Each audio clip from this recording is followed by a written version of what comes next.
Doctor सागर कळाणे academy ही महाराष्ट्रातील एकमेव academy आहे जिथं इंडियन स्टॅटिस्टिकल इन्स्टिट्यूट त्याचबरोबर चेन्नई मॅथमॅटिकल इन्स्टिट्यूट ह्या परीक्षांची तयारी या ठिकाणी करून घेतली जाते.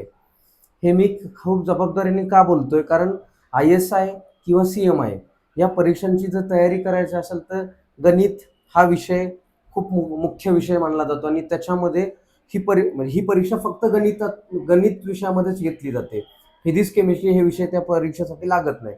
आणि मग अगदी माझं गेले 30-35 वर्ष म्हणजे जवळपास गणितामधलं जे काय कॉन्ट्रीब्युशन आहे त्याच्यामुळं मी त्या परीक्षांची सहजरित्या त्या ठिकाणी तयारी करून घेतो. मग आपण या आपल्या डॉक्टर सागर कळाणे अकॅडमीमध्ये काय काय कोर्सेस घेतो, तर IIT JEE त्याचबरोबर आयझर आयझरच्या आयझर ॲप्टिट्यूड टेस्ट म्हणून परीक्षा असतात. त्याचबरोबर MHT CET, त्याचबरोबर नीट परीक्षा असेल, CUET म्हणजे कॉमन युनिव्हर्सिटी एंट्रन्स टेस्ट, त्याचबरोबर Birla institute of technology. Total 3 campus पूर्ण भारतामध्ये आहे. त्याची ही तयारी मुलांची आपण या ठिकाणी करतो. आयझरचे पूर्ण 7 कॅम्पस आहे. म्हणजे सांगण्याचा उद्देश CET, JEE आणि नीट याच्या पलीकडं भरपूर अशा वेगवेगळ्या परीक्षा आहेत. 8-10 परीक्षा आहेत ज्याची आपण अकॅडमीच्या वतीने तयारी करून घेतो.